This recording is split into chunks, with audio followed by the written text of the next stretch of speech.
자, 피의자 피고인의 접견교통권입니다. 이 피의자 피고인의 접견교통권을 공부할 때는 자, CF 자, 변호인의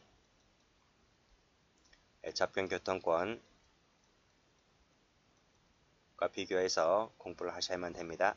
즉, 접견교통권의 주체를 피의자 피고인으로 보았는가 변호인으로 보았는가에 따라서 법적 근거도 달라지고 범용의 제한도 달라지는 측면이 있습니다. 자, 여기서는 이제 피의자 피고인의 접견교통을 중심으로 해서 공부를 한번 해보도록 하겠습니다. 자, 의보죠. 자, 체포 구속된 그랬는데 여기를 가로 열고 닫고 자, 피의자 피고인이 변호인을 만나죠. 가족 친지를 만나고요. 자, 이런 사람과 접견하고 서류 물건을 수수하며 의료를 받을 수 있는 권리를 뭘 한다? 접견교통권이라고 한다는 것입니다. 즉, 접견교통권이라고 해서 접견만 보장하는 것이 아니라 접견도 보장하고요. 서류 물건을 수수할 수 있는 권리도 보장하고요. 의료 받을 수 있는 권리도 보장한다. 라고 해서 범위를 좀 확대하고 있죠. 자, 밑에 근거를 봅니다. 근거에서 헌법 동그라미. 자, 읽어볼게요. 자, 누구든지 체포 구속을 당했을 때에는 이 당한 사람이 누굽니까? 주체죠. 주체. 그러면 올라가 보시면 이 변호인의 접견교통권이 아니라 피의자 피고인의 접견교통권을 내용을 말하고 있는 겁니다. 자, 누구를 만납니까? 그쵸? 변호인을 만나죠. 즉, 변호인 조력을 받을 권리를 갖는다는 것이 헌법에 근거 규정이 있다는 거예요. 자, 올라가 보시면 자, 변호인 나와 있죠? 변호인을 만나는 것이 헌법에 근거 규정이 있고 가족 친지를 만나는 것은 헌법에 근거 규정은 없습니다. 가족 친지를 만나는 것은 헌법에는 없고 형집행법에는 나와 있어요. 다음 보시면 자, 이 부분 볼까요? 형사법에다가 동그라미 쳐보세요. 형사법 34조는 변호인 또는 변호인이 되려는 자인데 이 사람이 주체죠. 이 자가 누구를 만납니까? 친체가 구속된 피고인 피의자를 만나잖아요. 피고인 피의자가 상대방이죠.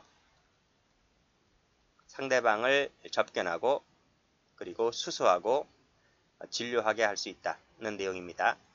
여기서는 12조는 신체 구속을 당한 자가 주체이고 변호인이 상대방이었죠. 근데 형사법에 가면 주객이 전도되죠. 전도가 됩니다. 이것이 이렇게 오고 이렇게 가잖아요. 그렇죠? 그렇죠? 그래서 올라가 보시면 이 변호인의 접견교통권은 물론 이 변호인에는 방금 보았듯이 변호인이 되려고 하는 자도 여기에 포함됩니다. 즉, 변호인의 접견교통권은 헌법에는 근거 규정이 없고요. 어디에 나와 있다? 형사법에 그 근거 규정을 두고 있다는 것입니다. 당연하죠. 피의자 피고인은 죄를 저지른 당사자이고 지금 깜빵에 가 있죠. 그래서 기본권이 침해당하고 있고 제한당하고 있고 그래서 이 사람이 갈구하는 접견교통권과 변호인은 죄를 저지른 당사자도 아니고 깜빵에 가도 관가 있고 즉 법률적으로만 조언을 해줄 뿐이지 기본권이 침해당하는 사람도 아니기 때문에 변호인이 갈구하는 접견교통권의 내용은 차이가 있는 거예요. 그래서 피의자 피고인은 헌법에서 강력하게 보장해주고 있지만 변호인은 그보다 한 단계 격하된 형사법에서 보장하고 있다는 내용입니다. 자, 그럼 여기까지를 한번 도표를 통해서 보도록 할게요. 자, 다음 페이지 넘어가 보세요. 도표가 나와 있을 거예요. 자, 변호인 과죠. 그리고 비변호인 과이고요. 이 두 개는 주체가 피의자 그리고 피고인이지만 옆에 있는 변호인은 이 사람이 주체인 거죠. 그렇죠? 내용이 약간 다르다고 했습니다. 그리고 피의자 피고인이 변호인과 만나는 것은 헌법에 근거 규정을 두고 있지만 비변호인과 만나는 것은 헌법에는 근거 규정이 없다고 했습니다. 직접적인 근거 규정을 말합니다. 직접적인 근거 규정은 없다는 거예요. 그리고 변호인의 접견교통권은 형사법에 근거 규정을 두고 있다는 것입니다.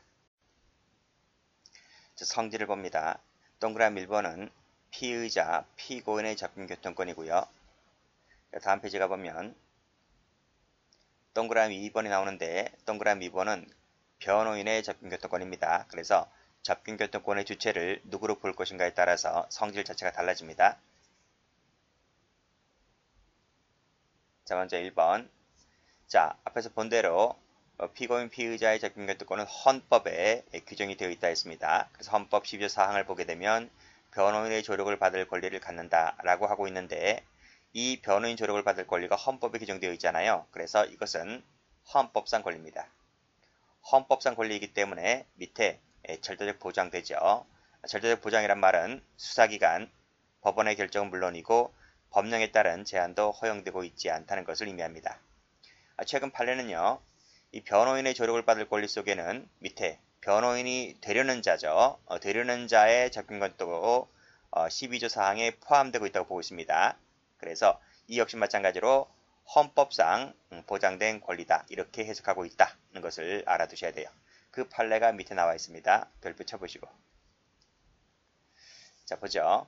변호인 선임을 위해서 피의자나 피고인이 가지는 변호인의 되려는 자의 접근권 역시 마찬가지로 방금 읽었던 것처럼 헌법상 동그라미 기본권으로 보장되어야 한다는 것이죠. 주체가 누구라고요? 그쵸? 피의자, 피고인이 주체인 거예요. 주체이고 상대방은 변호인이 되려는 자죠. 그 이유가 여기 나와 있습니다. 표리관계에 있기 때문에. 따라서 피의자 등이 갖는 변호인이 되려는 자의 조력을 받을 권리가 실질적으로 확보되려면 그것은 헌법상 기본권으로 보장되어야 한다는 취지 정리를 해두시고 출제가 많이 되었어요. 다음 페이지 가봅니다. 자, 미결 수용자의 접근교통권 역시 마찬가지로 헌법상 권리냐? 그렇다는 거죠. 자, 그 밑에 보면 자, 구속된 피의자, 피고인이 갖는 그랬습니다. 구속된 피의자, 피고인이 바로 위에서 말하고 있는 미결수죠. 자, 이 미결수가 갖는 여기서는 변호인이 아니라요. 변호인이 아니라 변호인이 아닌 자입니다. 그 아닌 자와의 접근권은 역시 마찬가지로 헌법상 권리냐? 헌법상 권리라는 거예요. 자, 올라가 볼게요. 앞에 줄 다시 가보면 여기 헌법조문에는 변호인만 규정되어 있다 했습니다. 변호인만 규정되어 있지 변호인이 아닌 자는 규정되어 있지 않단 말이죠. 그런데 이 판례를 보면 분명히 헌법 12조 사항에서는 변호인이 아닌 자는 규정이 되어 있지 않음에도 불구하고 이것을 왜 헌법상 권리라고 보고 있느냐? 그 해석이 밑에 2번 나와 있는 거예요. 미결수용자의 접근권은 헌법 12조 사항에서 나오진 않지만 헌법 제10조 이것을 간접 규정을 해석을 해서 헌법 10조가 규정하고 있는 것이 행복추구권이거든요. 그 행복추구권에 포함되는 권리다. 또는 미결수다 보니까 무죄 추정의 원칙을 적용받죠. 그 규정이 바로 27조 사항이거든요. 그래서 이 27조 사항을 매개로 하여 미결수 유형자의 접근권이 헌법상 권리다라고 간접적으로 해석을 해주고 있는 겁니다. 그래서 이것은 12조 사항이 아니지만 12조 사항에서는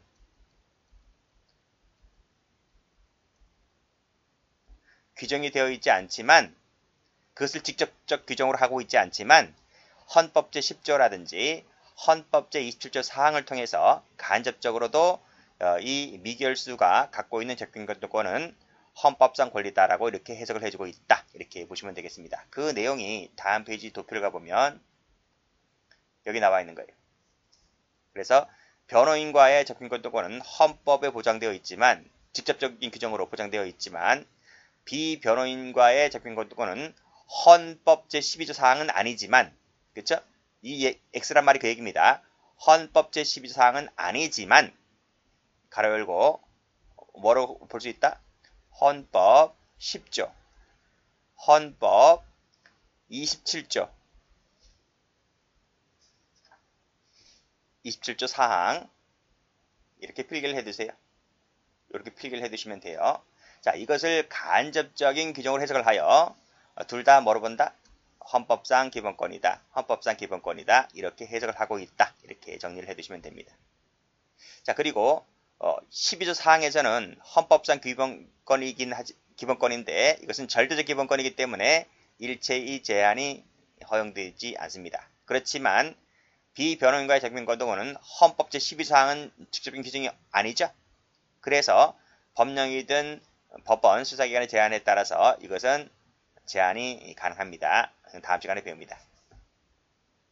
직접적인 규정으로 되어 있느냐 아니냐에 따라서 제한 여부가 달라진다. 이렇게 정리해 두시면 돼요. 자, 됐고요. 자, 별표가 되어 있는 것은 출제가 됐다라고 말씀드린 바 있습니다. 자, 동그라미 2번. 자, 변호인인데요. 변호인의 접근권은 헌법에 규정되어 있지 않습니다. 이것은 형소법에 규정되어 있다. 라고 하는 것을 받으시고, 그것이 이제 형소법 34조에 나와 있는 거예요. 우리 헌법에 가보면, 헌법 37조 2항에 가보면, 우리 저 교재 6페이지 정도쯤에 나와 있을 겁니다. 그 도표에서 헌법 37조 2항 읽어보세요. 거기 읽어보면, 법률에 따라서 제한될 수 있다라고 해석을 하고 있거든요. 규정이 그렇게 되어 있습니다. 헌법에. 그래서 변호인의 접근권 등 역시 마찬가지로 헌법에 따라서 제한이 될 수가 있는데 그것이 헌법 제37조 2항에 나와 있는데 현행법에는 아무런 제한을 두고 있지 않아요. 즉 형소법에도 제한을 두고 있지 않고 뭐 형집행법에도 제한을 두고 있지 않아요. 그냥 헌법에 추상적으로 제한될 수 있다 이렇게 해놨지 실정법상 제한은 없다. 그래서 실정법상 아무런 제한 없이 보장되고 있다. 이렇게 해석이 가능하죠. 그 이유가 뭐냐면 분명 앞에서 동그라미 1번에서 피고인 피의자의 접근권이 헌법상 인정되기 때문에 절대적 보장이라 해놨잖아요. 근데 이 사람이 만나는 상대방이 누굽니까? 변호인이잖아요. 변호인. 그래서 이 피의자 피고인의 접근권을 절대적 보장이라 해놓고 그 상대방에 해당되는 변호인의 접근권을 제한될 수 있다고 하면 뭐가 안 맞아도 안 맞잖아요. 그래서 이 상대방인 변호인이 파트너이기 때문에 이 변호인도 마찬가지로 절대적 보장이 준하는 그렇게 해석이 된다라고 볼 수가 있겠죠. 그래서 형사법 권리이긴 하지만 법률로 제한이 가능하다고 할 수 있지만 실적법상 그 상대방 파트너가 피고인 피의자이기 때문에 둘 다 표리 관계에 있기 때문에 실정법상 제한은 없다. 이렇게 보고 있는 것이죠. 그래서 밑에 판례를 보게 되면 이 판례도 별표 한번 쳐볼게요. 자, 주체가 누구라고요? 변호인이라고요. 변호인의 접근권은 헌법상 보장된 권리는 아니다. 왜? 헌법의 규정이 없기 때문에 형소법에 나와 있다는 겁니다. 형소법 동그라미. 그리고 헌법상 인정되지 않지만 헌법사의 37조에 따라서 법률로 제한할 수 있다 그랬거든요. 여기 보세요. 법령에 따라 제한될 수 있다라고 헌법에 규정되어 있습니다. 그런데 화살표 하시고 실제로는 땡땡 제한이 없다. 제한 규정이 없다. 이렇게 보시면 됩니다. 자, 법령에 따른 제한만이 가능하지 옆에 보면 수사기관 처분 밑줄 그시고 이거로는 제한이 안 돼요. X 여기다가 X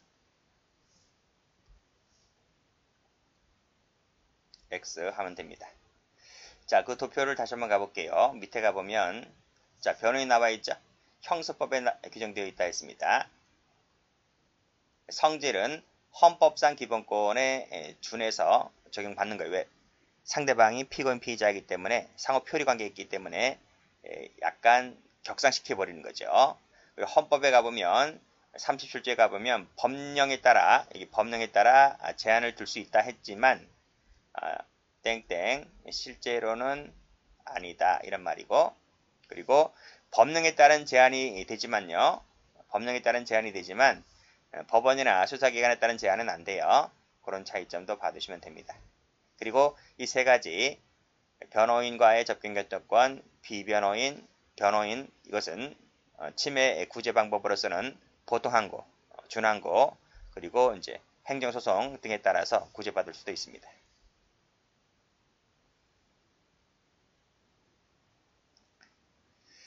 자, 그리고 이제 밑에 판례는 뭐냐면 우리 이제 앞에서 12조 사항 읽었죠? 헌법 제 12조 사항 읽었는데 여기에 구속이 나옵니다. 올라가 봅니다. 여기 나오죠? 12사항을 보게 되면 누구든지 체포 구속을 당한 때에는 여기 구속 나오잖아요.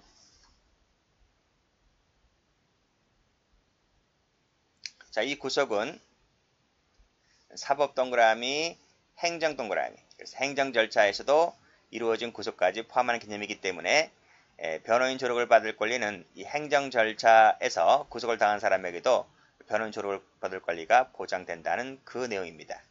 그 사례가 바로 2번이죠. 그래서 인천국제공항 송환 대기실 5개월째 수용되고 환송구역으로 출입을 막은 것은 구속된 자에 해당된다는 거죠. 5개월째 수용된 자도 구속에 해당되기 때문에 변호인 조력을 받을 권리가 필요하다는 겁니다. 그런데 접견을 거부했기 때문에 침해를 했다는 내용의 판례입니다.